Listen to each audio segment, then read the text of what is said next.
Water for All, the UN-hosted global partnership working to achieve the Sustainable Development Goal number 6, universal access to water and sanitation. Thank you so much for joining us today for the launch of our first Mutual Accountability Mechanism global report. As always, I have some housekeeping rules. This event is being simultaneously translated. To choose your preferred language, please click on the globe icon at the bottom of the page. On my computer, it's on the right-hand side. And if you have any questions, please use the chat box and we will do our best to address them.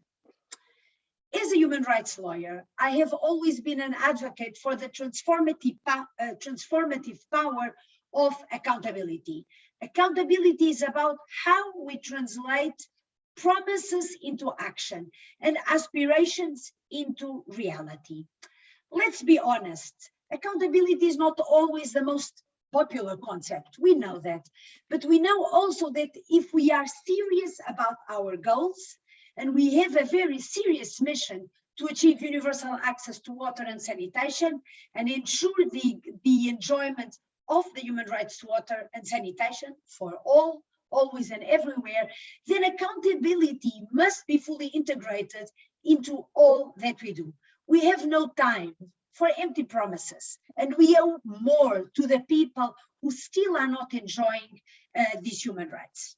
So it's truly a pleasure and inspiration to follow so many SWA partners as they actively engage with our partnership's Mutual Accountability Mechanism, which is the only global mechanism of its kind dedicated to water, sanitation, and hygiene sector.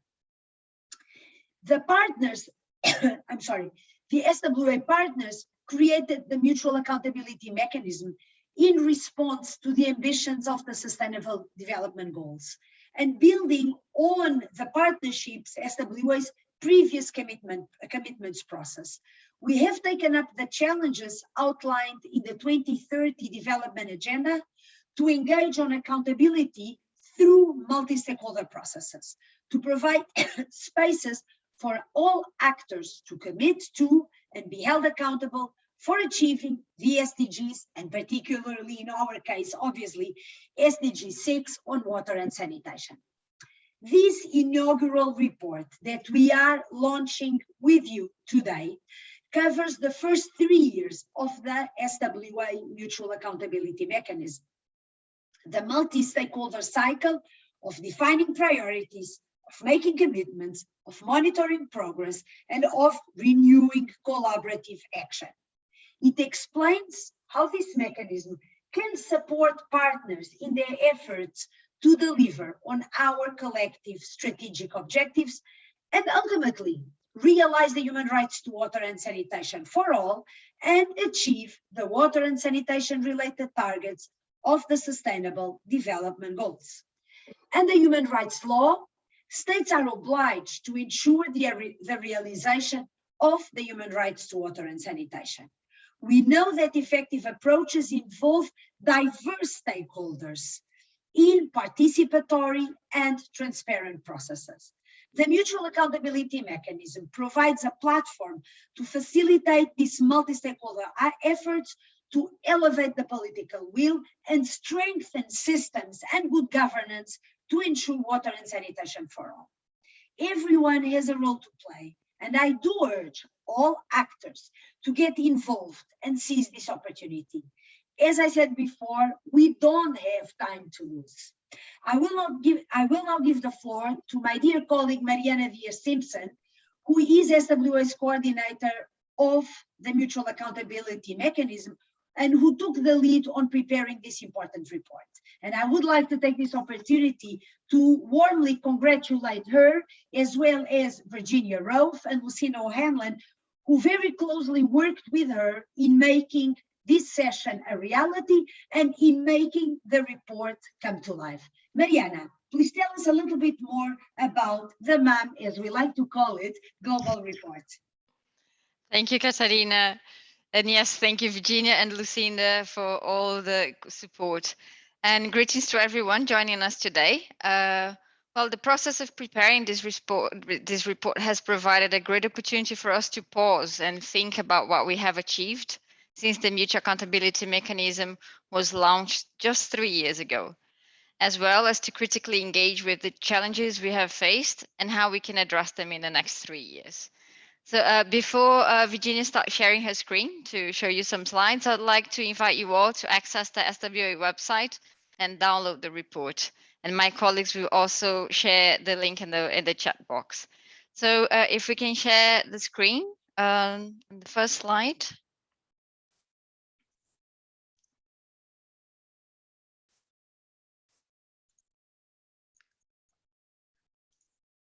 Yeah, there we have it.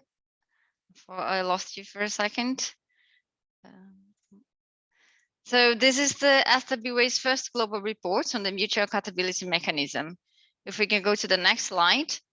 The MUM Global Report starts with a short introduction to the concept of accountability and the background of the Mutual Accountability Mechanism. After that, we look back to consider what these 3 first years of experience can tell us about its potential. And for that, we are sharing some inspiring country experiences, while we also zoom into the commitments made by partners so far. And finally, we look forward and present ambitions for the next 3 years. Accountability is often the elephant in the room, as Catarina has also mentioned, and we believe this is because it can be hard to be explicit about what and to take ownership for where we have fallen short. Nevertheless, the value of accountability is not in its shaming potential. The reason why SWA insists on accountability is because we are persuaded that it helps us to all do better.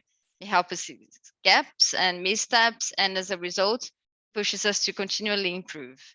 SWA focuses on a practical approach of accountability. So we view mutual accountability as a disciplined way to realize the human rights to water and sanitation together and more quickly through a government-led process, while guaranteeing a seat at the table for the diverse range of actors required to deliver universal access to water and sanitation. Part of our practical approach is ensuring that the MUM, as we like to call it, is adaptable tool to help deliver results. And in order to show this, the report shares a selection of country experiences. The story shows, for example, how the mechanism has boosted multi-stakeholder action and improved sector coordination in Malawi and Kenya, how it has fostered discussions that led to more inclusive national plans in Paraguay, Honduras, and Laos, how it has improved sector stability and led to budget increases in Mali, as well as in Bangladesh, country where commitments are being used as a strong advocacy tool. And finally, how mutual accountability has the potential to promote the nexus between development and humanitarian approaches in more challenging contexts, such as in the state of Palestine and Central African Republic. We have certainly been inspired by these experiences, and Catarina will be talking with some representatives of some of them shortly, so stay tuned. And then the analysis goes on to look at numbers and themes of the commitments made to date.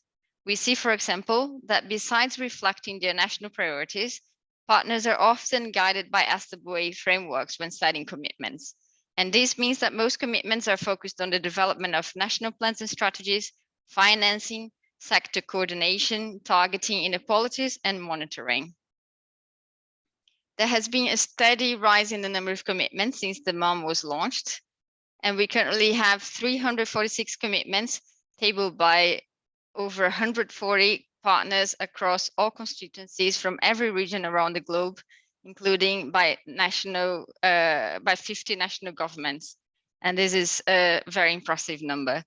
Yet, there is more work to be done to ensure that commitments are developed in a multi-stakeholder more and more as we move forward in the future. And now we have this great map of commitments, and it shows the rapid uptake of the mutual accountability mechanism around the world.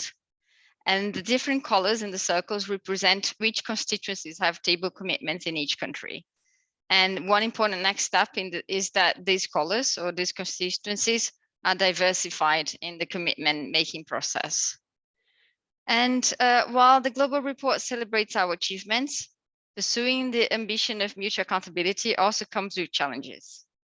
Weak multi-stakeholder platforms, changes in government and institutions, and the COVID-19 pandemic have made it difficult at times to build momentum for the political leadership required to boost mutual accountability. The report reiterates that ensuring the right participants are at the table with the mandate to commit and deliver is critical for success, especially regarding governments. We have seen that while some kind of multi-stakeholder platform exists in countries, in many instances, they are functioning in the face of constraints and are typically focused on information sharing and less on enabling collaborative action and fostering accountability. The report also examines the progress being made by partners against commitments. Of the 346 commitments made to date, 88 have been reported on. Reviewing and reporting progress on commitments have been lower than we had hoped for when the MUM was launched, with just 1/4 of commitments have been reported on. And the civil society constituency is leading in this regard, having submitted 43 reports for their commitments, and this confirms the usefulness of the MUM as a lobbying and advocacy tool. We hope that SWA's next sector ministers meeting, scheduled for the 18th and 19th of May next year in Indonesia, will generate momentum for partners to discuss their commitments as part of their preparatory process. We're also organizing an accountability event during the SMM, which will be an opportunity for partners to showcase experience and exchange lessons learned. And this is also very exciting. And please allow me to congratulate partners from Mali, Tanzania, the Democratic Republic of Congo, and the global partners SWA, UNC, and FANSA for having fully implemented some of your commitments. And thank you very much for sharing your progress with the partnership. Now that we have looked back and identified our challenges, let's look into the future and how we aim to overcome them. The report concludes with 3 suggested actions to the partnership. Action 1 is to strengthen multi-stakeholder platforms, because mutual accountability towards the achievement of SDGs hinge on inclusive multi-stakeholder processes, and we cannot have one without the other. For Action 2, we propose the improvement of global commitments and engagement. With only 20% of SWA's global partners having table commitments so far, there are opportunities to strengthen engagement in this area. Mutual accountability will be better realized when commitments made at the national level are combined and amplified by commitments from global partners. And our third action is to create accountability moments by organizing sessions dedicated to the discussion of commitments during future high-level engagements. We had a session at the recently concluded COP26, which featured the MUM. And I've just mentioned that the sector ministers meeting will also include an event focused on accountability. And finally, through these actions, we hope to see mutual accountability becoming second nature to the SWA partnership, increasingly ingrained as a common framework that offers all stakeholders a seat at the table and embedded in the way actors interact with each other at the national and global levels. In this way, we will continue to work together to deliver our common objective, sanitation, water for all, always and everywhere. And now that I have presented some of the highlights of the MUM Global Report, I give the floor back to Catarina, who will facilitate our virtual roundtable. And thank you for your attention. And Catarina, back to you.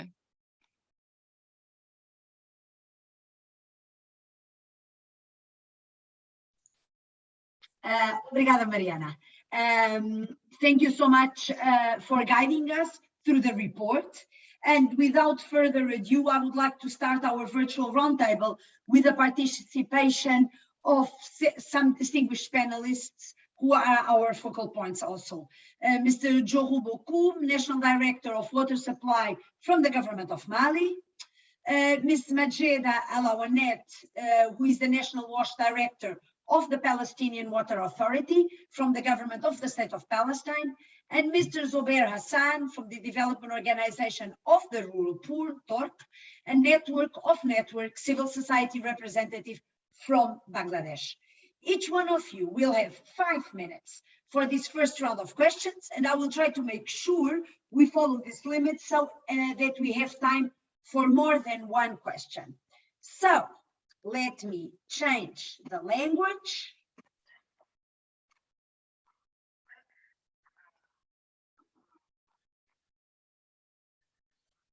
Ma première question est directionnée à Monsieur Bocoum du Mali.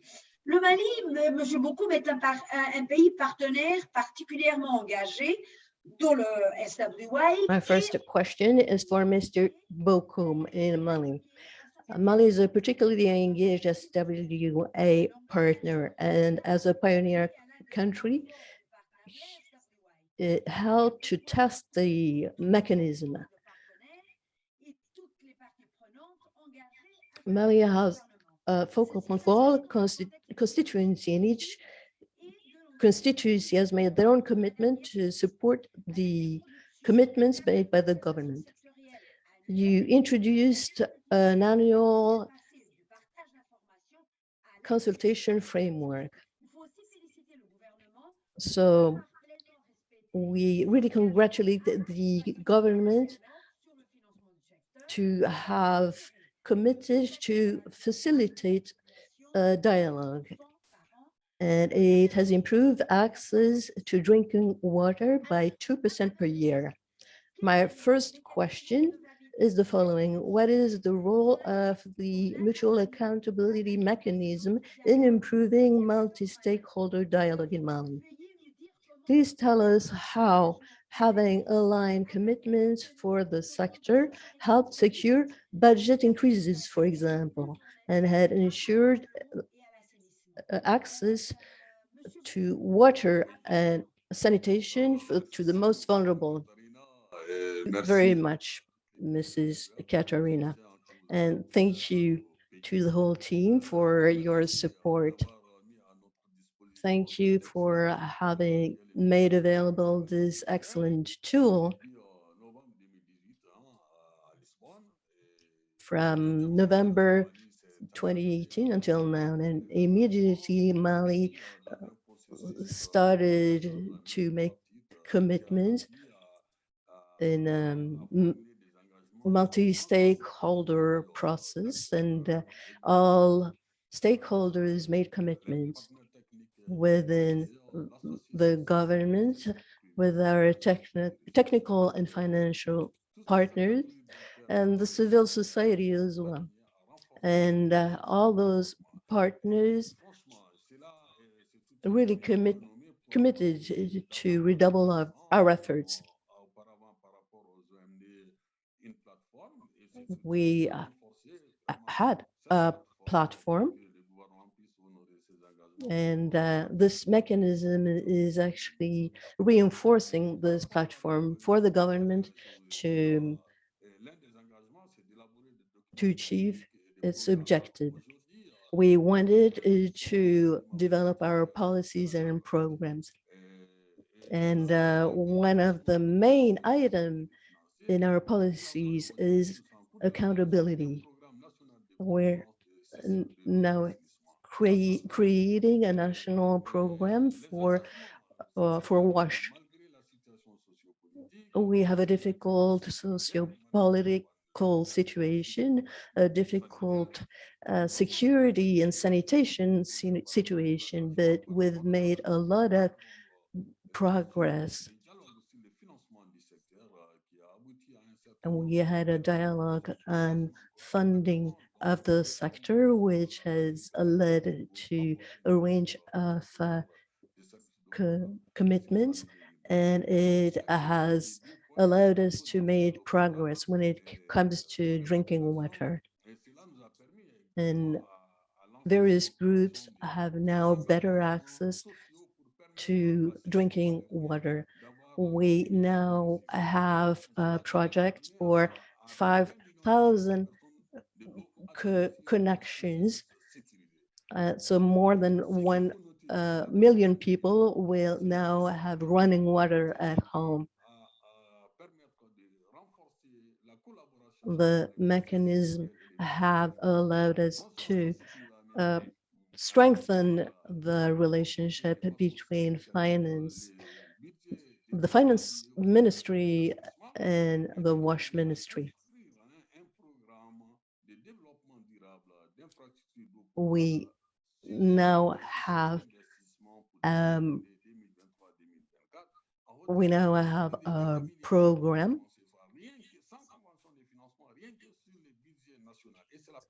We now have a program based on national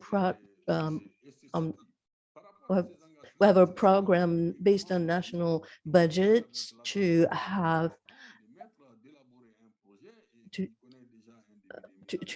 have sustainable development projects for WASH for 2023 and 2024. We also have received aid to the amount of 17 million euros from global partners.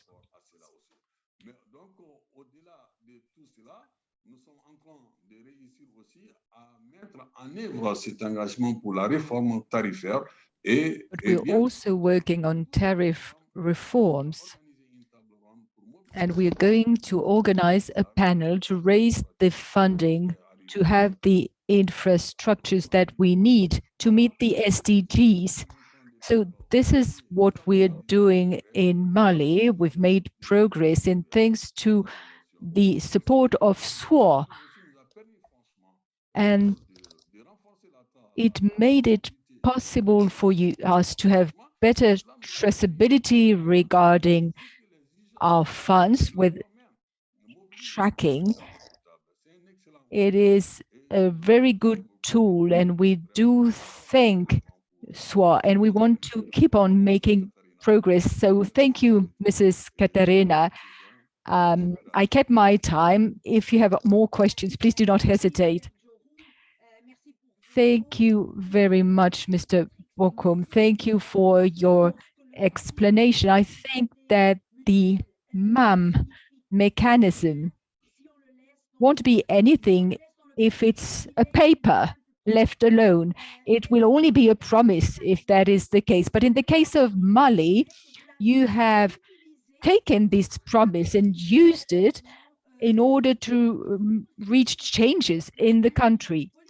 We need a political, strategic, national vision in order to see opportunities and how different tools, different mechanisms can be used to help us to better do our work. And the examples that you've shared with us, particularly regarding the collaboration with the finance ministries, the different public-private partnerships, and are very good examples showing us that this MAM mechanism doesn't solve all the problems of the world, but if one uses it, if one understands it, it can help us, it can support us to go forward. So thank you very much for your message. It's very inspiring.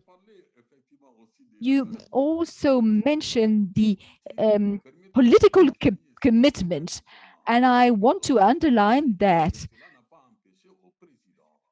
we are in a difficult situation, but the president of the transition still took a decision regarding sovereign funds and running water supply.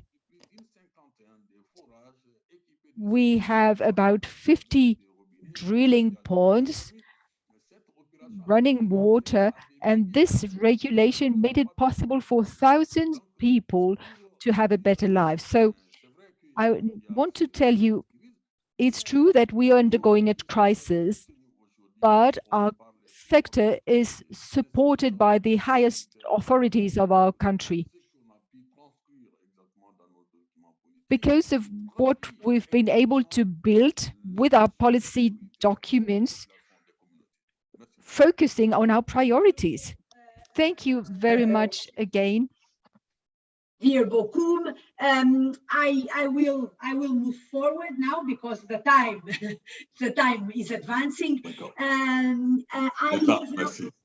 No, thank you so much, Mr. Bocoum, and we could stay here discussing for hours. I have now a question to Majeda. Alawneh,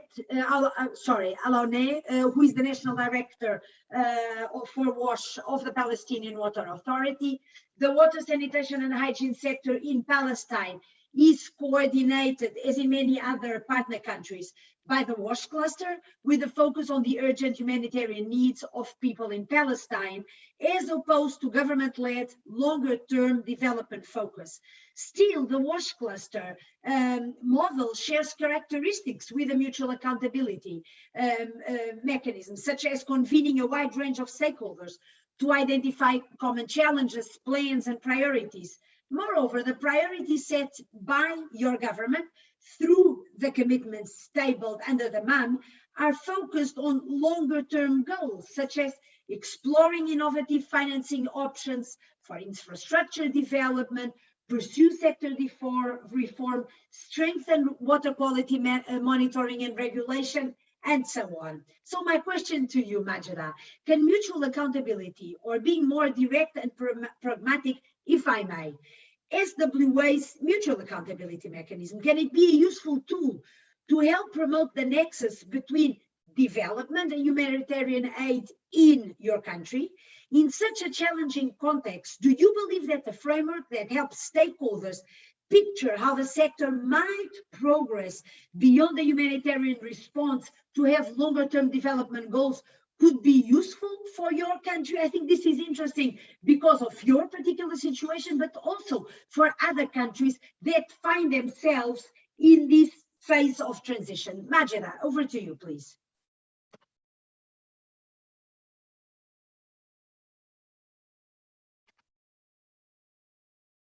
Majeda, I can see your screen. Sorry. Very good. You hear me right now? Oh, sorry. I can hear you. Yeah, first of all, I would like to thank SWA and you, Catarina, for giving me this opportunity to be here and to be part of this. Well, I think that the SWA Mutual Accountability can be very helpful base and tool to promote the nexus in the country between the humanitarian and the development actors. Well, the water sector is coordinated in Palestine through the government, which is the Palestinian Water Authority, who is responsible about coordination of all the efforts between the different stakeholders, whether they are NGOs, whether they are the WASH cluster or the donor community. So the platform exists there, and it is, I can consider it as a strong base that we are, having. But still we have other platforms within the governmental or other governmental institutions that we think we need to go and to look for them in order to harmonize all the efforts between all the different actors in the water sector. Majeda, can I interrupt you? I think you have something covering your camera. It looks to me like what a difference. Now, yes. Sorry, Catarina. I didn't want to interrupt you. Go ahead. Sorry to have interrupted you. So in this platform, we find some overlapping between the donors and the activities that the programs they are implementing. And in many cases, funding is not sufficient, especially for the sanitation. And it become more and more funding through the coordination. It become more funding is available. We think that the funding is not sufficient due to the coordination is not coordinated very well, and it is directed to other sectors or to other issues in the country within the other stakeholder platforms. The SWA Mutual Accountability Mechanism can guide to identify the gaps and also be helpful, as we have some donors, they are working both on the humanitarian and the development sector. So having them sitting all together in one room, discussing all the issues and looking to the gaps, looking to the interacting platform, looking to these things that could eliminate the duplication and also can have them to look on a wider lens to the gaps that they have. They can discuss with each other on how to reach the sustainability. And I think this is what we are right now doing in the country. Maybe I will talk about it later.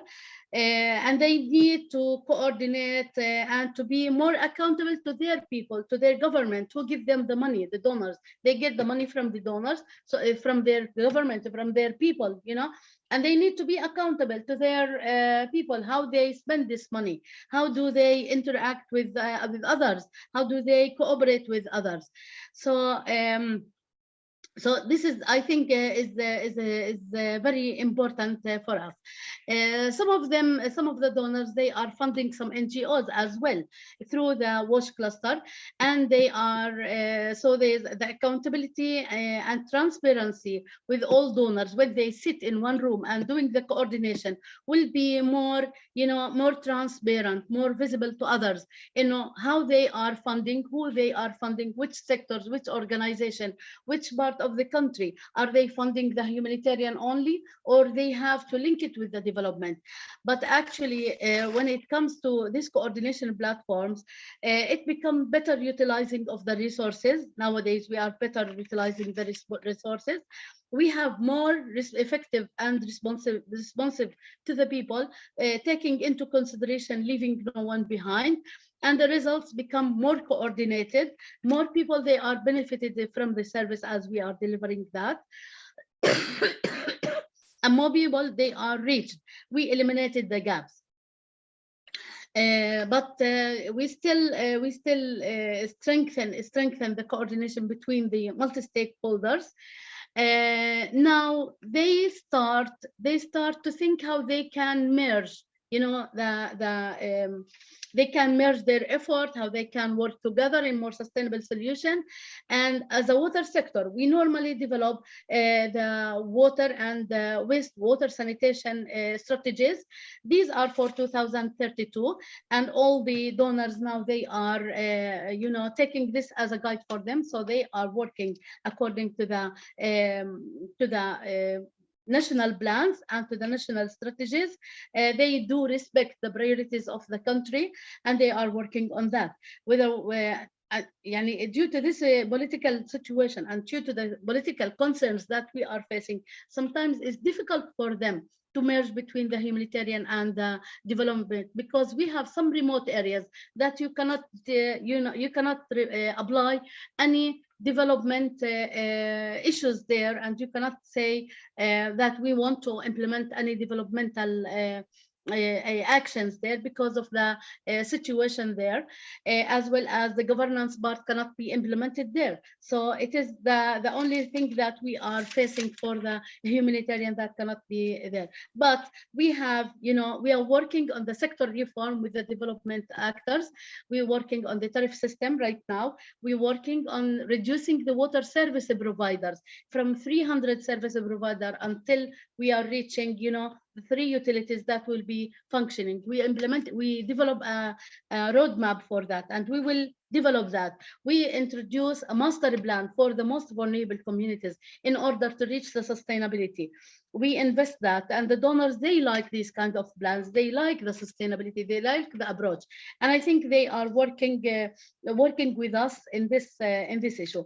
Still, what I think we are missing is the real sector review with all aspects, and I think this is still missing in the country, that we need to work very hard on that. So this is what I can tell you right now. If you have any other questions. Thank you so much, Majeda. This is very interesting, and it's very interesting how the MAM can support you in these connections between the humanitarian and the development contexts. I hear your challenges, I hear them, and I also understand the difficulties in certain parts of the territory. But I think it's very, what you said regarding the fact that donors are inspired by having you have a reflection of the long-term development goals and how you are looking into sustainability etc., is very interesting. There are some questions here in the chat. Maybe Owen, from an old friend of mine that I haven't seen for 20 years, Elizabeth Capestrini. But I will mention them maybe when we do the second round. I'll go back to you, Majeda, but maybe you read the questions and then I get back to you, okay? And now it's my great pleasure. Thank you, Majeda. Now it's my great pleasure to give the floor to you, Zobair. The process of making commitments to be tabled under the Mutual Accountability Mechanism has provided a clear and common foundation for sector discussions in your country, in Bangladesh. For civil society organizations in particular, the process has provided a seat at the table with decision makers, and the MAM and its commitments are used indeed by civil society organizations as a strategic advocacy tool. In your interview for the global report, you told us that the Mutual Accountability Mechanism has, and I will quote you, helped to operationalize and demystify accountability from an abstract concept, sometimes viewed with suspicion, to a tool for advocacy that improves outcomes, providing a vehicle for accountability.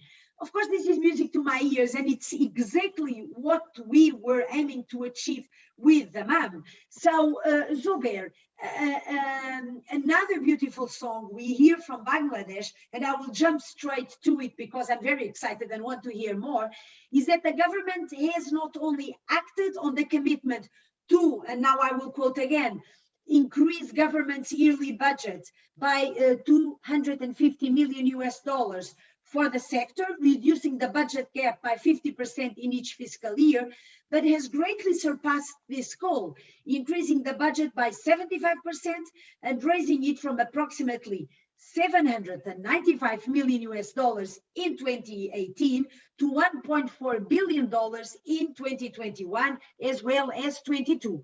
I think everyone wants to know, how did the Mutual Accountability Mechanism work to help this increase? Please teach us how to achieve that. Zobair, over to you.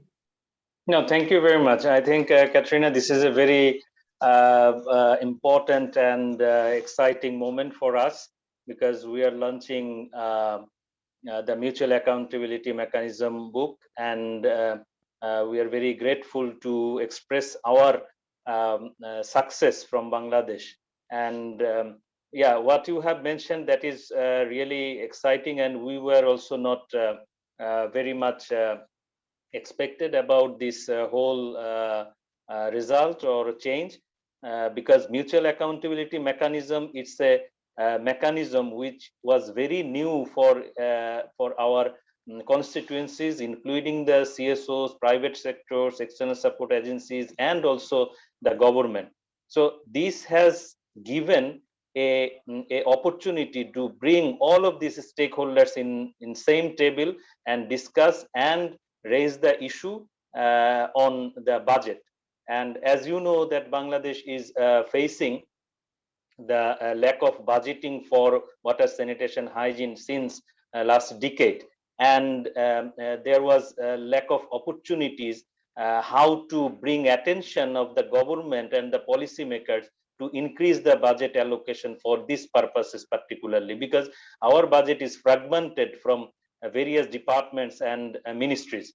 So this MAM given us an opportunity, and what you have mentioned, that it's worked as a vehicle to reach different institutions as well as different actors, that what actually their responsibility and their duties to the society and commitment to the SDG 6, because one of the commitment of SDG 6 is engaging the peoples in the discussion, and that is 6.1, 6.A, and through the process how to make it happen. So MAM given this a space where the different stakeholders came together, and the budget figures what you have mentioned, it was actually coming from our various departments communications, and also Ministry of Planning, particularly who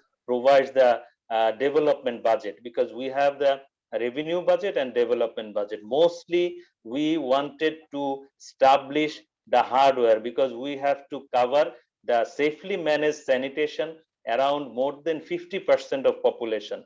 Now, according to JMP for Bangladesh coverage, we are only 39 to 42% of coverage. So that's why we put a lot of pressure. We communicated with the policymakers and give emphasis to them that, look, this is our need. We have only remaining 9 years to achieve the SDG 6. So this is the right time to initiate the process. And one of the important initiative is allocating sufficient budget to reaching to reach the target. And leaving no one behind is one of the important elements of our discussion, and that we have put one of the guiding principles of SWA, and that has given a good lineup to address this. And we have also engaged the media in the whole process, so that TV talk show, petition submission by the CSO, all these types of pressure creation have been done through the process, where the MEM structures has given us the strength and also a guideline to improve the situation. That's why we called it as a vehicle. We call MEM as a vehicle to reach different stakeholders. Thank you very much.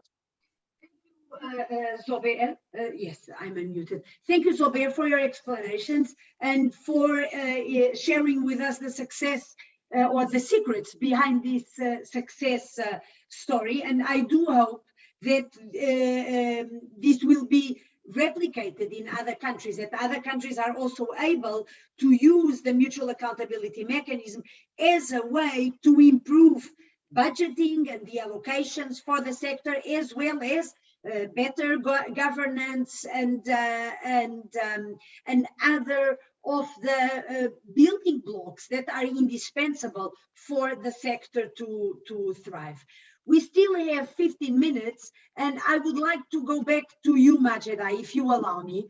I had a question, which is also based on the interview that you gave us for the global report, where you suggested that an effective mechanism focused on accountability can help deliver on some crucial principles of aid effectiveness and coordination.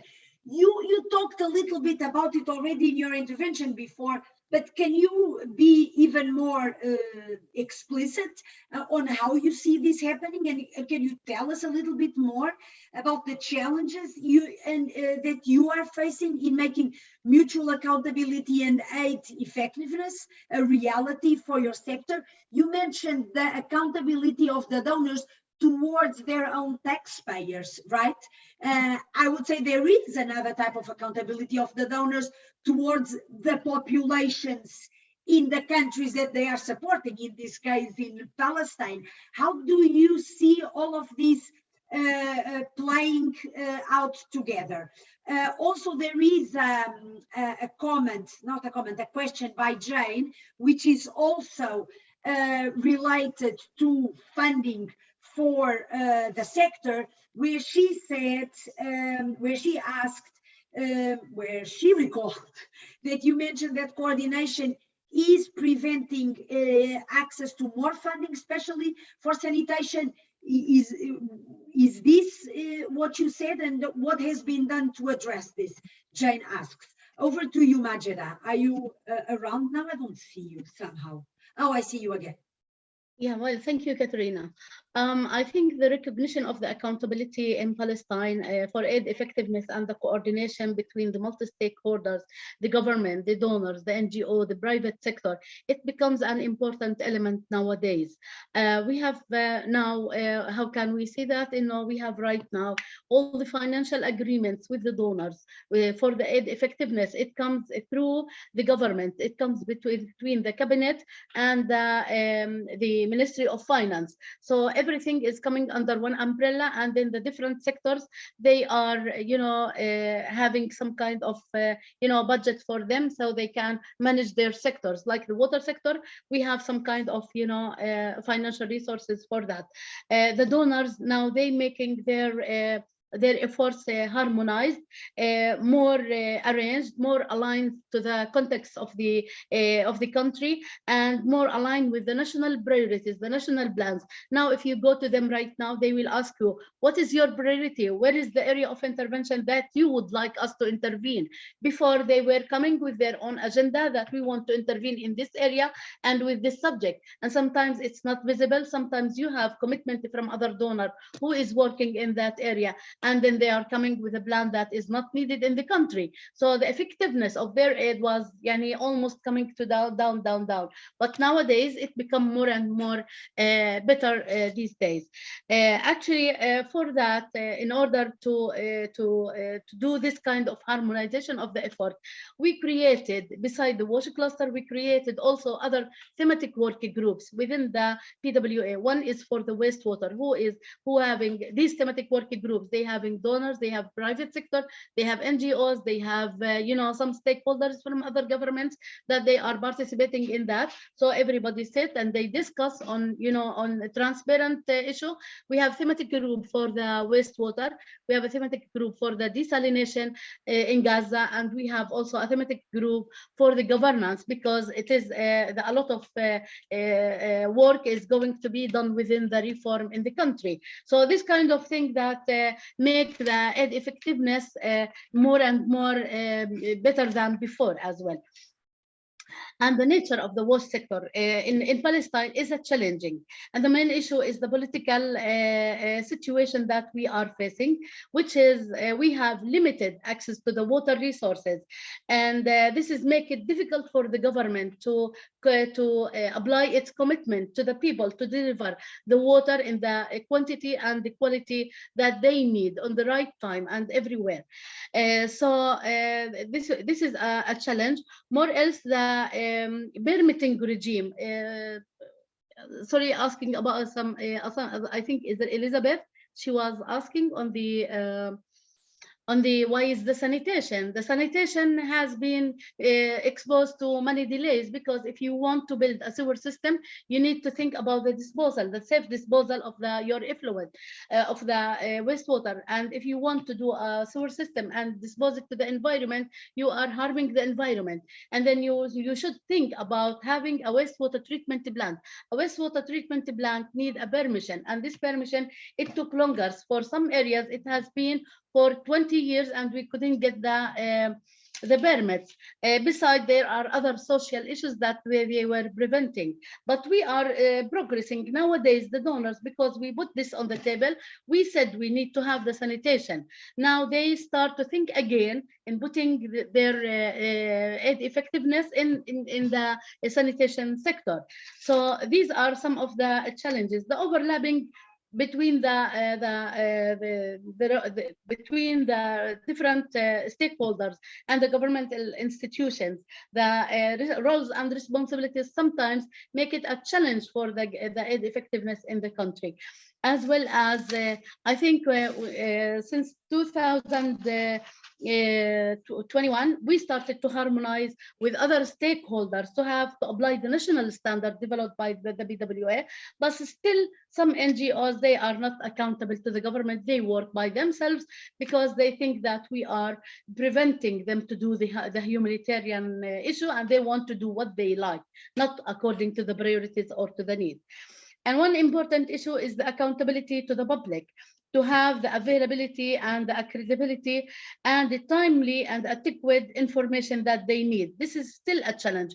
What we have right now is dissemination of the yearly report on a yearly basis, not on regular basis, informing them or having them knowing what is going on in the sector. So this is, I think, it's a main challenge that we are facing in the country. Thank you, Catarina. Thank you so much, Majeda, for your energy in answering all these questions.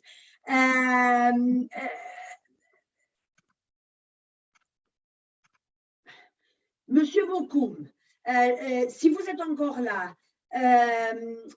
dites-moi, et cette question Mr. Bocoum, if you're still here, the question is linked to Majeda. Despite the shocks of uncertainties of your country, how does the wash sector manages to keep such a consistent focus on its MAM commitments and promote such a strong culture of mutual accountability? If you've talked about that already, could you add something? 3 minutes. Yes, thank you very much, Mrs. Catarina, for your commitment. It's true, we have a social, political crisis, a security crisis, but today, what we have managed to do, thanks to the MAM mechanism, has made us stronger. We have a dynamic civic society working together with the government. We've got a thematic group, technical and financial partners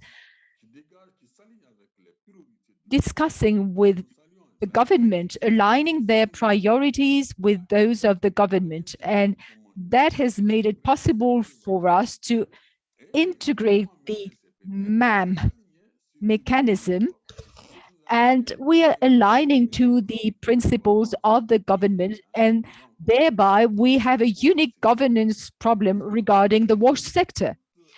And we are solving all our institutional problems in the sector so that all sectors cooperate.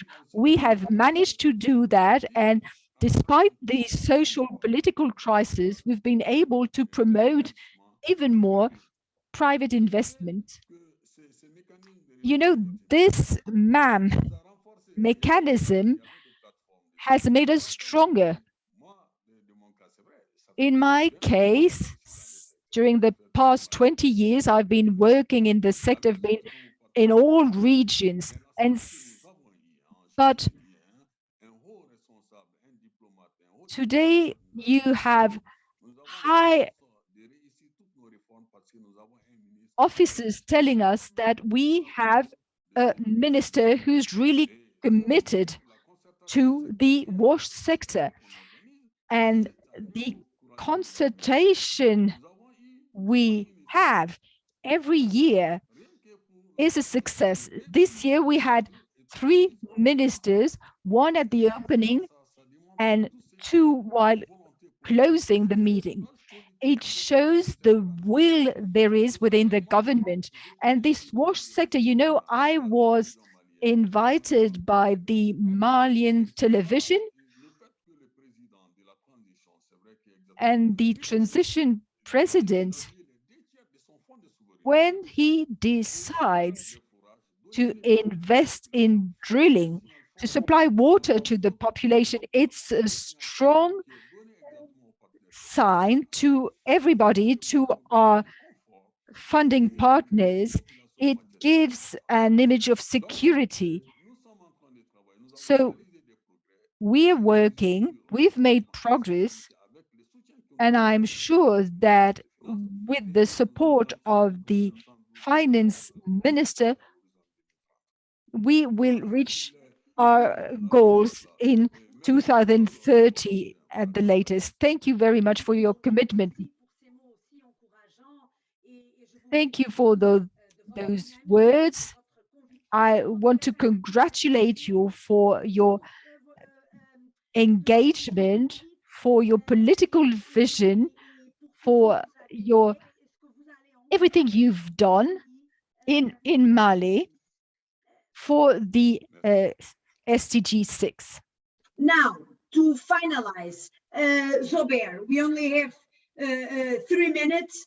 Together with Hasan from WaterAid, you told us that the mutual accountability process in Bangladesh helped to improve coordination and foster strong focus on the collective goals, collective ambitions, collective outcomes. From a civil society perspective, tell us more about this process and how was the journey that led the government to embrace the potential that the broad coalition of actors helping to deliver water and sanitation for all can have in increasing political prioritization of the sector. I think that our civil society partners would probably like to know which steps the network of networks took in this collective journey. If you could stick to 2 minutes, that would be fantastic. Thank you so much. Over to you, Zobair.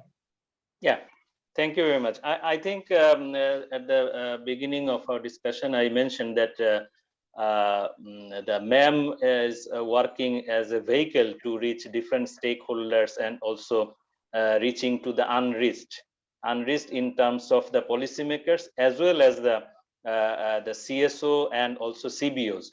So, so this has given a clear roadmap and pathways to whom we should go and when we should engage them.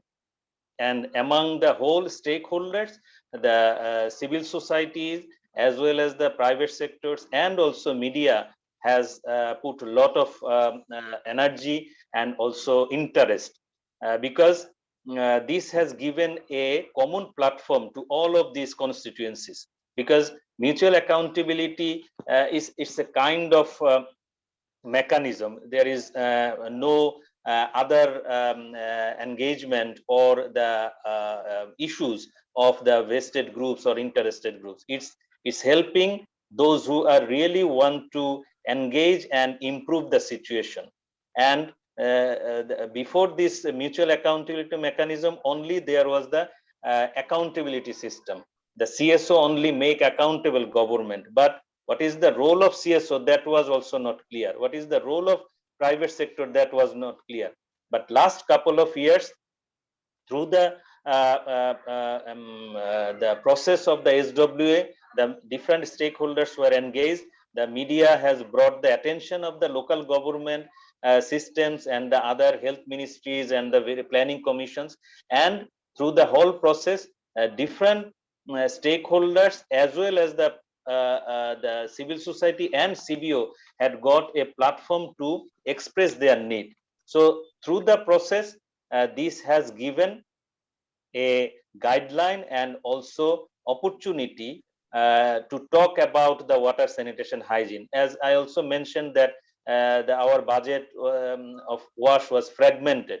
So who will start to talk, how this can be placed to the government, that was not clear. But MEM has given a inspiration and the guideline and also support to express this properly. And through this way, civil society took the driving seats to bring attention of the policymakers. Thank you so much, Zobair, for what you said. And now, as I sum up and as I finish, close this webinar where that launches the first global report on the mutual accountability mechanism, let me say, and using your own words, Zobair, and also the words of the previous speakers, one of the things that I understand was crucial and was a contribution of the MAM to each one of your countries was to bring actors together, right? To bring actors together, number one, also to make sure that the roles clarify roles and the responsibilities of different actors, as well as the relationships among them. And this has inspired collaboration. And also, as for example, you were now saying, Zobair, visibility to the sector. And this visibility to the sector also, as Djouro was saying, has enabled more funding. It has enabled interest from the media. It has enabled better donor engagement. And actually, as I was saying, the mutual accountability mechanism is what you make out of it. It has good ideas, it has potential, and it can be useful. And this is what we try to show today, that when partners are engaged in and use the mutual accountability mechanism, it can help them address bottlenecks, problems, difficulties that they are facing inside their own country. So, dear colleagues, dear friends, dear partners, the MAM is yours. It's a mutual accountability mechanism was developed by you, for you. make the best out of it, and I'm looking forward to learning all the great things that have happened at the country level after today and in the coming 3 years as we prepare already for the second Mutual Accountability Mechanism Global Report. Thank you so much for having been here with us today, and have a great evening or rest of day. Thank you so much.